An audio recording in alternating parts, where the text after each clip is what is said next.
gracias a la Sociedad Nacional de Pesquería, en especial al doctor Ulises por la invitación. Quiero felicitar a la Sociedad Nacional de Pesquería por organizar este evento, porque es una fecha importante. 50 años del programa de monitoreo pesquero y acústico más antiguo que existe. Eso no es porque lo diga yo, está en las publicaciones de ICES y ellos reconocen que este programa es el más extenso. Entonces es una oportunidad para celebrar también una metodología y un uso de los barcos de pesca que permite sostener la gestión de las pesquerías del país. Entonces, esta presentación es sobre estos temas, ¿no? Sobre la importancia del monitoreo y la evaluación en medio de este marco de incertidumbre que a veces rodea la gestión de las pesquerías. El sustento técnico está ampliamente documentado. Marceliano ahora ha presentado el diagnóstico que el Instituto hace de las posibilidades de emplear la flota para propósitos cuantitativos. Así que vemos resultados consistentes, valiosos y que seguramente van a permitir que en los meses siguientes le demos un uso más frecuente a los barcos y aprovechemos los recorridos que los barcos normalmente hacen durante los viajes de pesca para emplear esa información para los objetivos de la gestión de las empresas y la gestión del Estado. Y por supuesto la labor científica del IMARPE. Para continuar quiero decir que me he robado esta imagen, es de François Yerlotto. Él dice, yo me he robado esta imagen de alguien, bueno, esta vez yo me he robado de él esta imagen, en donde se muestra lo que podemos observar a simple vista. Con las fuentes de oceanografía satelital podemos ver la superficie del mar y algunos componentes del ecosistema. Todo lo que está debajo de la superficie no lo podemos mirar. No lo podemos mirar. Para eso tenemos tecnología acústica y otras que van desarrollándose. Eventualmente, si podemos hacer un crucero oceanográfico, podremos tener información sobre perfiles de temperatura, salinidad, etc. Si podemos mover un barco de pesca o un barco científico, podremos medir la biomasa en el momento en que este barco está transcurriendo. Pero en realidad, nuestra demanda de informaciones es tan alta, son tantas cosas que no sabemos cómo funcionan en el ecosistema, que entonces tener la probabilidad de incrementar el muestreo cuantitativo y cualitativo no debemos dejarla pasar. Así que el día de hoy es un momento para recordar y fortalecer estas posibilidades, ¿no? Y claro, yo le tengo que hacer un poco de propaganda a la acústica, porque es el tema que más conozco, pero en realidad todo este esfuerzo acústico es multidisciplinario. Lo acústico por sí mismo no resuelve todas las preguntas, ¿no? Pero en todo caso hay una serie de tecnologías hoy en día disponibles. Algunas ya se emplean en el país, otras va a haber que comenzar a experimentar con ellas, como mencionó Marceliano en la charla previa. Por lo pronto lo que tenemos no es poco. Ya con los ecogramas digitales que se produce a bordo de los barcos de la flota y por supuesto del IMARPE, hay una serie de componentes que ya podemos observar y podemos medir y podemos monitorear. Entonces hay que trabajar también en la generación de estos indicadores. Muchos están disponibles, pero es un esfuerzo continuo que es necesario realizar. Es irresistible hacer una comparación entre lo que se tenía antes y lo que tenemos ahora, ¿no? Estas son fotografías de una bolichera antigua que no tiene caseta. Parte del trabajo era manual, y este es el primer barco que vino a Perú contratado por la FAO para el servicio del IREMAR, para hacer los primeros experimentos para establecer tipologías, ¿no? como la que se ven aquí.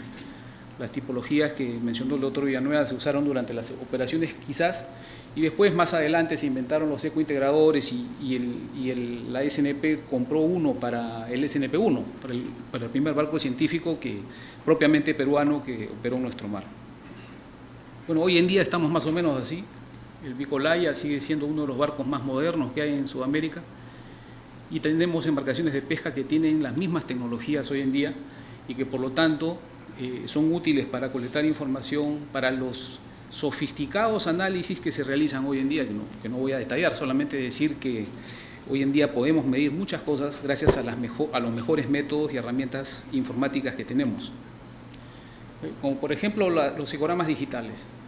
Anteriormente los ecogramas a papel, que es el panel superior, todas las anotaciones las hacíamos a mano. Y agarrábamos una lupa y una reglita milimetrada y medíamos uno por uno todos los carbómenes. Eso tomaba semanas, si no meses de trabajo, era muy lento e impreciso.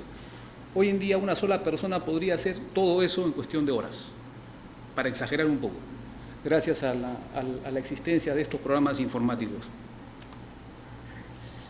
su primera etapa, las operaciones de Eureka eran solamente cualitativas. Como dije antes, se construía o se acordaba una tipología y se comparaba eso con lo que se veía en la pantalla de la ecosonda o en el papel, ¿no? Porque algunas ecosondas tenían registradora papel en blanco y negro, de tal manera que solamente se podía hacer ese tipo de análisis. Sin embargo, siendo simple, era una dificultad porque participaban muchos barcos y tenías que tener un número similar de personas entrenadas en hacer esta tarea, y a veces en el análisis o en el proceso de análisis se hallaban unas inconsistencias y dificultades. Pero con todo, se crearon series de tiempo. Acá hay unos ejemplos de unas cartas de distribución de anchoveta durante algunas eurecas, y también gracias al programa acústico que IMARPE inició en 1983, se pudo reconstruir la biomasa acústica que habría existido o que existió entre 1966 y 82. En este caso es un análisis retrospectivo. El potencial uso de esta clase de herramientas, es decir, los barcos de pesca, es muy valioso y numerosa las posibilidades de estudio. Renato en su presentación habló de qué complicado puede ser, o la incertidumbre que puede rodear el manejo pesquero, ¿no? Y la manera de cerrar parte de esas brechas, de esas incertidumbres, es haciendo mayor cantidad de muestreo. Esa es la receta que nos permite reducir la incertidumbre que normalmente se da en pequeñas escalas de observación, en términos de tiempo y de espacio. Y esa oportunidad nos la dan los barcos de pesca. Acá quiero poner como ejemplo de esto esta gráfica de la biomasa latitudinal de anchoveta desde el año 66 hasta el año 2009. El eje vertical viene a ser las latitudes del país, desde grado 3 a grado 18. Aquí tenemos los años. Las barras verticales de color negro son los eventos del Niño y los colores son las biomasas. Cuanto más roja la zona, mayor biomasa. Si está de color verde o amarilla, la biomasa es menor. Y hay un caso curioso aquí en esta serie de tiempo, porque si se fijan, en el año 84 hay cero biomasa. Cero biomasa el año 84. ¿Cómo puede ser eso posible? Porque al año siguiente, en 1985, se calcularon 6 millones de toneladas. De 0 a 6 en un año, ¿cómo es eso posible? La única explicación es que en ese tiempo se hacían solamente un crucero por año, y esas cosas pueden pasar. Puede ser que se desarrolle el crucero en un momento en que la anchoveta está muy a la costa, o está muy dispersa, o está muy profunda, y no queda tan visible a los sistemas de detección. Y esas cosas han pasado también recientemente. Este es un caso extremo, pero grafica bien cuál es el grado de dificultad que puede tener un administrador de pejerías cuando ocurren estos desplazamientos, que son producto de la naturaleza, y los desarrollos tecnológicos están para abordar esos problemas. Así que hoy en día tenemos esta posibilidad de usar los barcos de pesca, tenemos los satélites, ¿no es cierto? Nos generan información de oceanografía satelital, y los desarrollos que IMARPE ha realizado en los años recientes, por ejemplo, para calcular la biomasa de zooplancton, pueden ser utilizados también con los barcos de pesca. El mapeo en 3 dimensiones del hábitat epipelágico también es posible con la información de los barcos de pesca. Y en general el mensaje de esta figura es que la clave son las presas, ¿no? Ahora ya podemos medir acústicamente las presas. Antes solamente medíamos los peces, hoy en día se cuentan con los algoritmos para hacerlo también con los niveles más bajos tróficos del ecosistema. Y por supuesto también con depredadores superiores. Hoy en día certificaciones como la RS de IFO incluyen la obligación de recolectar información de interacciones con depredadores superiores. Entonces esta es información que ya también viene siendo colectada de modo rutinario por las empresas que tienen este sello, ¿no? de la certificación. Bueno, pero volviendo al tema de los recorridos de los barcos de pesca, acá hay 3 ejemplos de gran escala de los recorridos de los barcos, en la costa central y acá un poco más al sur. Si uno ve esta figura en la escala total que tiene, esto abarca unos cientos de kilómetros. Pero dentro de los recorridos que hacen estos barcos, son estas líneas negras los recorridos, hay recorridos de muy pequeña escala, de submesoescala o de mesoescala, es decir, los barcos dando vueltas sobre sitio, buscando los cardúmenes, y toda esa información está siendo registrada y puede permitir obtener información que no es visible a los barcos IMARPE.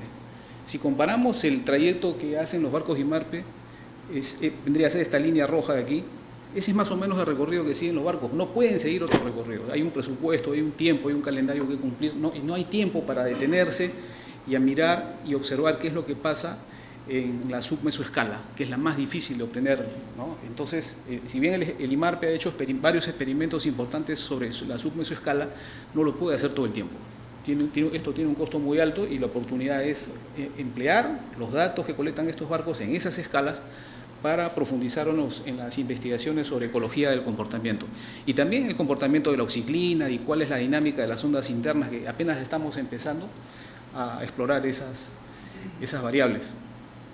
Entonces, esa es la fortaleza, ¿no? Incrementar el monitoreo cuantitativo con apoyo, obviamente, de la SNP, de las empresas y también de universidades, para medir la abundancia de plancton, medir el volumen del hábitat, medir la abundancia de otras especies, generar un complemento a los cruceros acústicos que se van a seguir haciendo, esto no va a cambiar, solamente se va a incrementar la cantidad de información, y delimitar regiones donde opere la flota para tener indicadores de la zona mínima de oxígeno. Hay unos ejemplos aquí, la anchoveta a 150 metros de profundidad, esto ocurre cuando se propagan las ondas Kelvin, y otras dinámicas que se dan a lo largo del ciclo diurno que para poder observarlas hay que estar ahí, ¿no? Estar ahí todo el tiempo es algo que cuesta mucho. Entonces, otra de las ideas es que la operación Eureka podría ser reactivada ya bajo un calendario más frecuente, previsible, y también, ¿por qué no reactivar los monitoreos oceanográficos pesqueros en áreas seleccionadas, que era una operación que el IMARPE desarrolló hasta el año 97-98 y que se descontinuó y que podría volver a emplearse aprovechando los recorridos normales de los barcos de pesca? Este es un ejemplo, ¿no? Una caricatura, un dibujo de cómo podría ser, ¿no? De modo simultáneo se eligen varios puertos donde los viajes de pesca son empleados. La información colectada durante los viajes de pesca pueden ser empleada para fines diversos. Y también sería bueno continuar trabajando, explorando los modelos. Es necesario modelar, sabemos que son imperfectos, que no se les puede poner mucha confianza por ahora, pero hay que modelar. Y una de las cosas que nos pueden ayudar es modelar la distribución de anchoveta según lo que conocemos de ella, y en ese proceso la información que colectan los barcos de pesca permitirían ir refinando los modelos, por lo menos para poder hacer seguimiento de cuál sería la distribución de anchoveta el día de hoy si tenemos que hacer un crucero. Esa es una información que podría ser útil para la gestión y para el instituto, y el IMARPE está trabajando sobre esto también, ¿no? Este es un modelo que se hizo en TASA, pero sé que el IMARPE también tiene uno, y lo que propongo es incorporarlo también dentro de las herramientas usuales de gestión de la pesquería. Y también otra de las herramientas que probablemente no estamos empleando bien, no bien, sino podríamos emplear mejor, es el CICESAT. El CICESAT está siendo utilizado para ver en qué zonas opera la flota, es decir, que se respeten las 5 millas y otras restricciones, pero en realidad que los datos del CICESAT pueden generar mucho mayor valor para propósitos de evaluación. Por ejemplo, en este caso, para seleccionar qué viajes de pesca, de qué barcos emplear para un determinado propósito.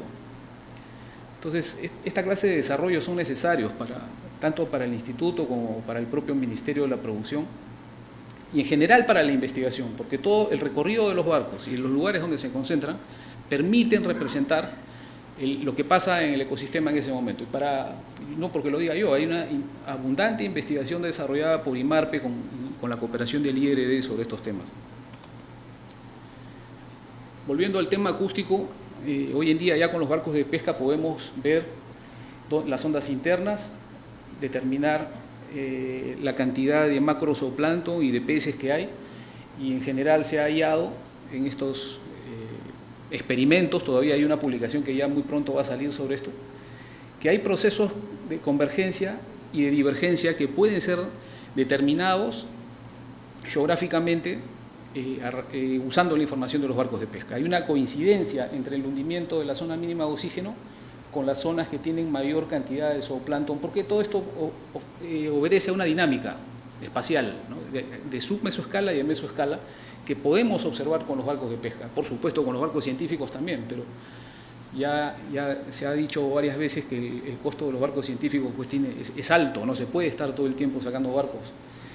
Y así como se pueden detectar los procesos de convergencia, también se detectan las dinámicas de divergencia, es decir, zonas donde la zona mínima de oxígeno es muy superficial y además no se observa macrozooplancton.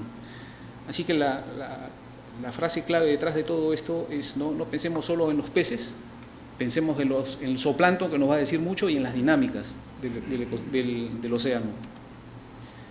Así que como parte de estos desarrollos recientes, y hay varios protocolos que están siendo redactados, por lo pronto el protocolo de calibración para barcos de pesca, ya hay una versión peruana, pronto ya estará publicada.